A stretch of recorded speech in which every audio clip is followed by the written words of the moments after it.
Parallel to its policy on war, the government places emphasis on finding political means to end the conflict, proposing to fully implement the 13th Amendment to the Constitution, which revolves around the devolution of power to the provinces, is one way the government is looking at to address the conflict.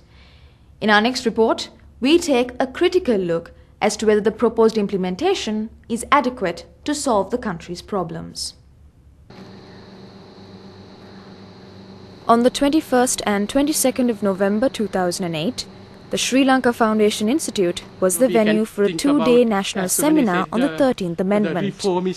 Organized by the National Integration Program Unit, the seminar attempted to critically examine the 13th Amendment from different viewpoints. The event was significant as it comes at a time when the devolution of power has gained precedence with the government. Contributing to the discussion were prominent academics and political think tanks, such as Professor Sumana Siriliyanage, who presented a reformist perspective on constitutional reforms. Since the late 1980s, there has been a general consensus that the Second Republican Constitution enacted in 1978 and the state structure set up by it should be replaced by a new constitution based on a new set of principles. It has also been emphasized that a legal foundation for a new state structure that is radically different from the state structure exists since 1948 should be laid. But in the last 10 years or so, pendulum has swung in favor of the anti-power sharing opinion. And this political shift was reflected in the results of the presidential election held in November 2005.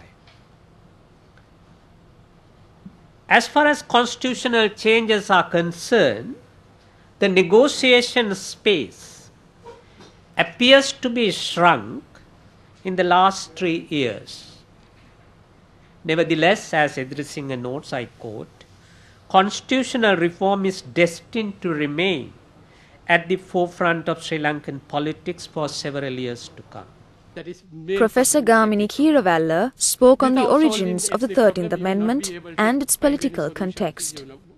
Most prevalent perception relating to the 13th Amendment was that it was an externally engineered one.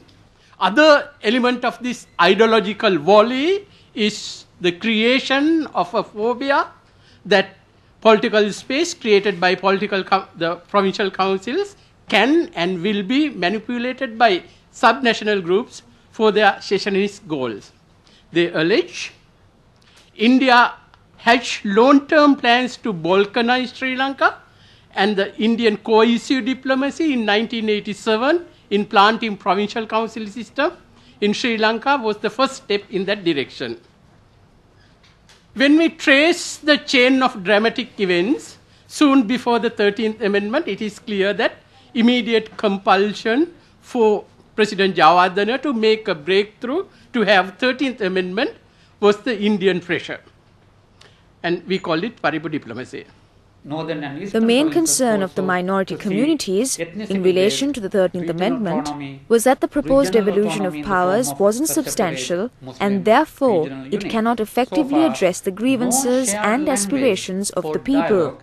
It's not the case. Professor Keitha Ponkalan's presentation centered on the sentiments of the Tamil community towards the amendment to devolve power. Survey of Tamil reaction to the 13th Amendment indicate they had 4 concerns. The first one was inadequate powers. The second concern was the central government's ability to take back the powers devolved. And the third concern was the lack of true will in the part of the government to devolve power and implement it. And fourth was the consultation problem. It's because of the basic mistrust between the Sinhalese and the Tamils.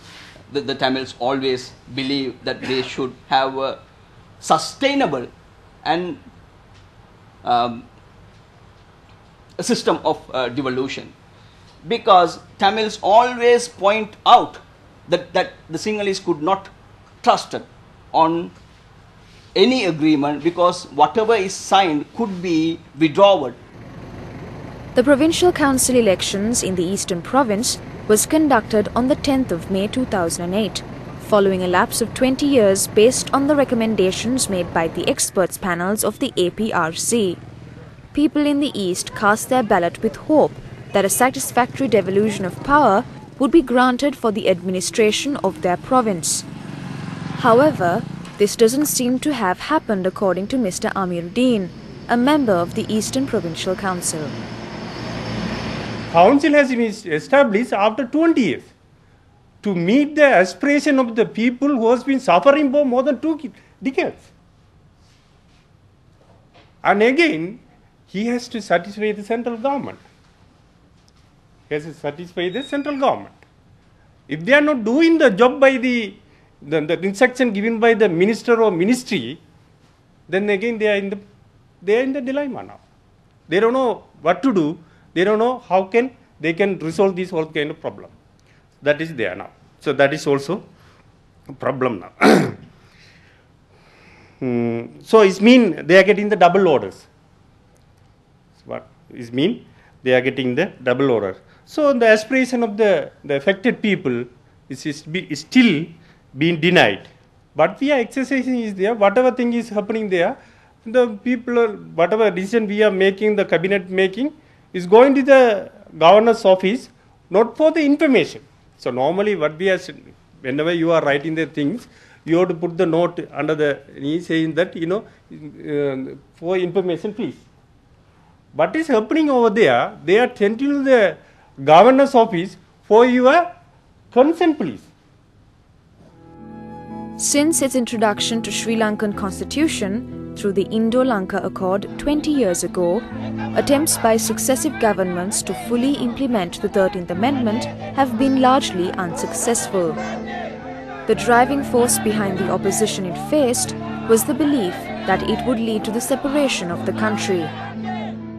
Today, political parties in the APRC have been able to reach a consensus that power devolution will be a catalyst in the efforts to resolve the ethnic problem. As the government endeavours to implement the 13th Amendment, there remains a common feeling that though it may be an initial step towards achieving a new covenant between the communities in conflict, the proposed devolution is not substantial enough, and it will not be a final solution to the national problem. Muslim regional unit. We have to seek it in a new political imagination. The 13th Amendment, with all its limitations, seems to provide some impetus for such a search. It seems that inventing a new constitution that enshrines multi-ethnicity, pluralism, power sharing, and regional autonomy can provide at least a framework of civic bonding. In the absence of anything else, we seem to invite the Constitution to be the bedrock on which a new post-Civil War political society can and ought to be built in Sri Lanka.